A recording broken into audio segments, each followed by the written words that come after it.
Hi, welcome to Vijay's info. நம்ம இப்போ நார்மலாக செய்கிற சுசியம் மாதிரி இல்லாமல் வேறு மாதிரி மெத்தடில் நம்ம செய்வோம்.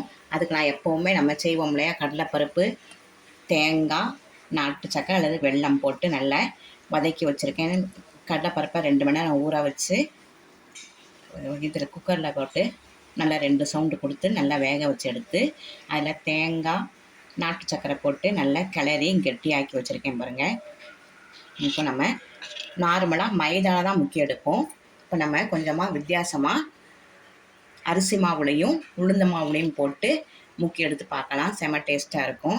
இந்த அரிசி மாவு, இது உளுந்த மாவில் கொஞ்சமாக தான் செய்கிறேன், அதனால் 2 ஸ்பூன் எடுக்கிறேன். அதே மாதிரி அரிசி மாவு 1 ஸ்பூன் போதும். இதை நல்லா நம்ம கெட்டியாக கரைச்சிக்குவோம். கொஞ்சமாக உப்பு போட்டுக்கலாம்.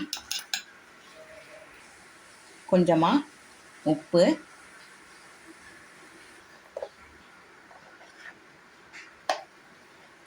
கொஞ்சமாக கலருக்காக மஞ்சள் பொடி சேர்த்துக்கிறேன்.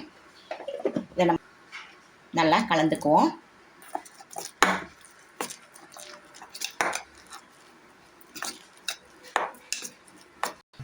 இப்போ கொஞ்சமாக தண்ணி விட்டுக்கலாம்.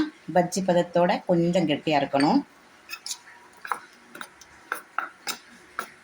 தண்ணி ஆயிராமல் பார்த்து கலந்துக்குங்க. இந்த மாதிரி மெத்தடில் செய்கிறப்ப நல்லாயிருக்கும். டேஸ்ட்டு நல்லா மொறு மொறுன்னு சூப்பராக வரும். மைதா கொஞ்சம் நேரத்தில் அப்படியே அமுங்கிடும். இது நல்லாயிருக்கும். அப்படியே 2 மணி நேரம் 3 மணி நேரம் கூட நல்லாயிருக்கும்.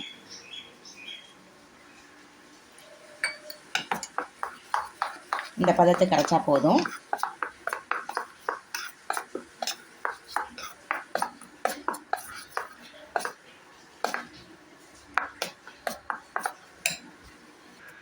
இப்போ அடுப்பில் நல்லா எண்ணெய் காஞ்சிட்டு இருக்குது.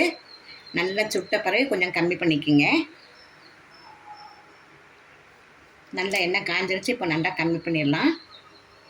இப்போ நம்ம உளுந்த மாவையும் அரிசி மாவும் கலந்து வச்சுருக்கோம் இல்லையா, அதை அப்படி நல்லா டிப் பண்ணி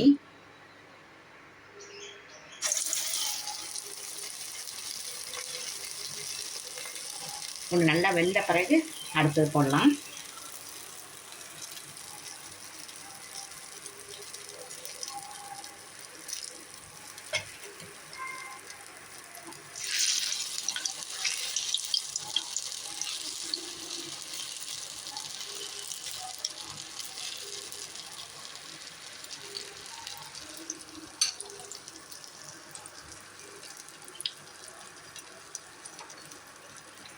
நல்லா சிம்மில் வச்சுக்கோங்க. சீக்கிரமேவும் வெந்துடும். உள்ள மாவு நம்ம ஸ்டஃப் பண்ண மாவு நல்லா வெந்தது தான். அதனால் நல்லா சிம் பண்ணி வச்சு இதை முக்கி போடலாம்.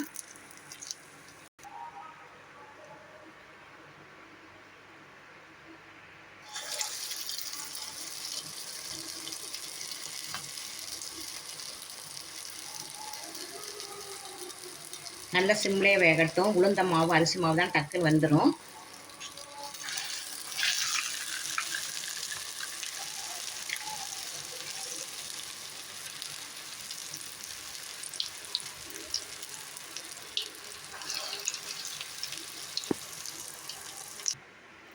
பாருங்கள், சூப்பராக அரிசி மாவும் உளுந்த மாவும் வச்சு நல்ல சுசியம் செஞ்சாச்சு. இது நம்ம எப்போவுமே மைதாவில் தான் முக்கி எடுப்போம். ஒவ்வொரு ஊரில் ஒவ்வொரு மாதிரி செய்வாங்க. நான் இப்போ மைதாவில் தான் எப்போவுமே முக்கி எடுப்பேன். இந்த தடவை அரிசி மாவுலையும் உளுந்த மாவும் நல்லா அரைச்சி நல்லா கெட்டியாக வச்சு அதில் முக்கி எடுத்துருக்கேன். சூப்பராக இருக்கும்.